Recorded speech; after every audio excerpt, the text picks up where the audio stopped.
Are we alone? It's probably the biggest question humanity has ever asked itself. Well, in this explainer, we're going to dive deep into a cosmic detective story, looking at the evidence, the theories, and the very latest clues to see if we can find an answer. First things first, you have to appreciate the scale we're talking about. This number you're looking at, 2 trillion. That's our best guess for how many galaxies there are in the observable universe. And each one of those has billions, sometimes hundreds of billions, of stars. The numbers are they're staggering. And yet, in all that unimaginable vastness, with literally trillions upon trillions of chances for life to exist, this is our entire confirmed dataset. 1. Just us, right here. And that gap between the odds and the reality, that's the mystery we're exploring today. Which brings us to the question at the heart of it all. It was famously blurted out by the physicist Enrico Fermi during a lunch back in 1950. He looked at the odds and basically said, so where is everybody? It's known as the Fermi paradox, and it's the fundamental puzzle we're trying to piece together. So let's start our investigation. And like any good detective knows, you first have to define what you're even looking for. You see, the word alien covers a whole lot of ground, and the search for each type is completely different. Now, this is a really important breakdown. When you hear scientists say that they think alien life is probable, they are almost always talking about this top category, simple microbial life, space germs. That is a totally different ballgame than intelligent technological beings. And then you've got this other category, UAP-related phenomena, which is, well, it's a whole other can of worms we're gonna get to. Okay, so let's build the case for life. We're gonna look at the reasons why many scientists think life shouldn't be a one-off miracle, but actually a fundamental feature of the cosmos. And the argument is pretty strong. For starters, the basic ingredients for life as we know it, carbon, water, they're some of the most common things in the universe. We even find amino acids, the building blocks of proteins, on meteorites that fall to Earth. And get this, on our own planet, life popped up almost as soon as it possibly could have. Plus, creatures we call extremophiles show us that life can survive in the most insane conditions you can imagine, from deep-sea volcanic vents to the freezing vacuum of space. So, if all the ingredients are there, and life is tough, we circle right back to that awkward cosmic silence. This is the real puzzle of the Fermi paradox, and the potential explanations, well, they get pretty wild and, honestly, a little unsettling. One of the most famous ideas is called the Great Filter. Think of it as a level in a video game that is almost impossible to beat. It's some barrier that stops life from making it all the way to a star-faring civilization. Now, here's the really creepy part.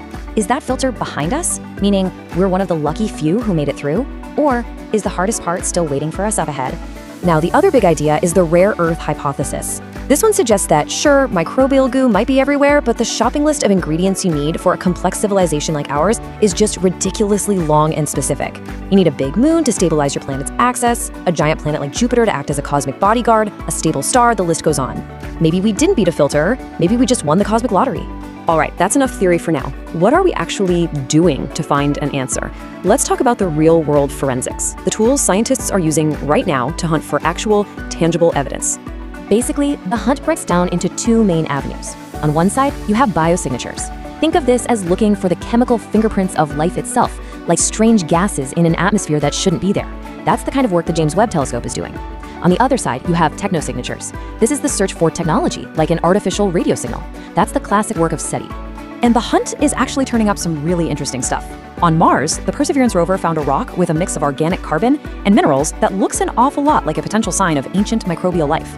And then, way out on an exoplanet, the Webb telescope found a gas that, here on Earth, is only produced by living things. Now, and this is critical, neither of these is a smoking gun. They're both debated. But wow, these are exactly the kind of tantalizing clues we've been hoping to find. Okay, now we have to talk about the most controversial piece of this entire puzzle, unidentified aerial phenomena, or UAPs. And we're gonna set aside the conspiracies and just look at credible, on-the-record testimony from people who should know. Just read that quote. That's from Commander David Fravor, a decorated US Navy fighter pilot, talking about something he and his squadron chased in 2004. It's powerful testimony like this, from highly credible observers, that has dragged this topic out of the shadows and forced governments to finally take it seriously. But we have to immediately balance that with the most important rule in science. You've probably heard it before. Extraordinary claims require extraordinary evidence. And no matter how believable a witness is, a story is not the same thing as hard physical proof. To say a UAP is an alien ship, the proof has to be bulletproof. And we're just not there yet, not even close. So, after looking at the mind-bending scale of the universe, the arguments for and against life, the silence, the clues, where does that leave us? Let's try to sum up the current state of the investigation. What's the bottom line for now? This chart really nails it. Let's run through the verdict. Is there microbial life out there? It's looking highly plausible. We have some really interesting clues from places like Mars. What about intelligent life? That is still a deep, profound unknown. The silence itself is our biggest piece of evidence, which is wild. And are UAPs alien craft? Simply unproven. The evidence just doesn't meet that very high bar. And that kind of leaves us with one final massive question. With every new telescope we launch and every rover we land, we are inching closer to an answer.